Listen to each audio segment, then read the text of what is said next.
Welcome back. The next story is about the grand opening of the Ryman Simmons House on Saturday in Quincy. Reporter Jeff Chu has the details.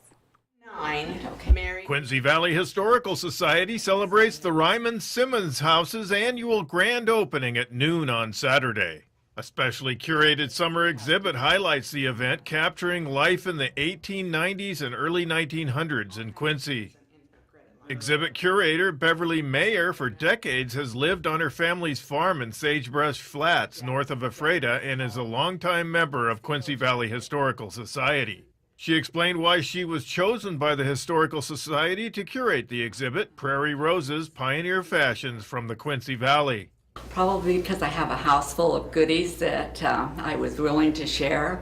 And when you move on to and live on a homestead for 55 years now, lots of times everything just kind of stayed there. So I was cleaning out cupboards and going through the attic and things like that, and I just kind of latched onto them and kept them all these years. A copy of Mayer's book, Prairie Roses, about the Big Bend country's pioneer women of the early 1900s, will be exhibited. Exploring the stories of the early day women, I found there weren't very many until I started really digging.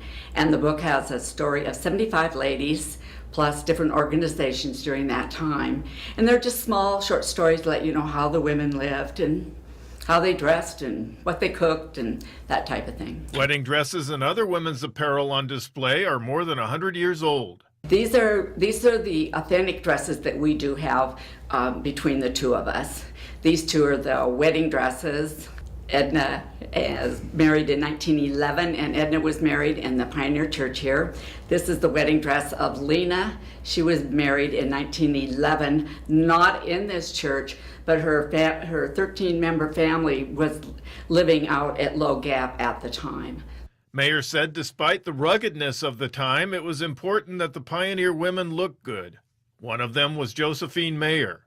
We decided this is going to be Josephine Mayer, my husband's grandmother, who came to this area in 1906, and she was the matriarch of our 5-generation family farm for 61 years. And kind of exemplifies all the other ladies that lived in the area. Beauty products, including Mayer's collection of curling irons, are featured. The event resumes at 4 p.m. Sunday with featured Humanities Washington speaker Scott Woodward. Woodward will talk about former U.S. President Theodore Roosevelt and his train whistle-stop visit in Washington State. Weber, who is Quincy Valley Historical Society president, helped put the exhibit together with Mayer. But the idea came up at a board meeting, why don't we have a show that shows about fashions of the early days here in pioneering Quincy for women, featuring that dress. And so I called Bev, and it mushroomed from there into a wonderful exhibit with a lot of different layers to it. The Ryman Simmons House and Museum at 415 F Street Southwest is open this summer from noon to 3 p.m. Fridays and Saturdays. I'm Jeff Chu for iFIBER 1 News. Rounding out this week's news coverage is a story about the annual solar races held at Big Bend Community College. Fifth graders were able to race against classmates with their own solar-powered cars. Reporter Devin Higgins has the story. 3.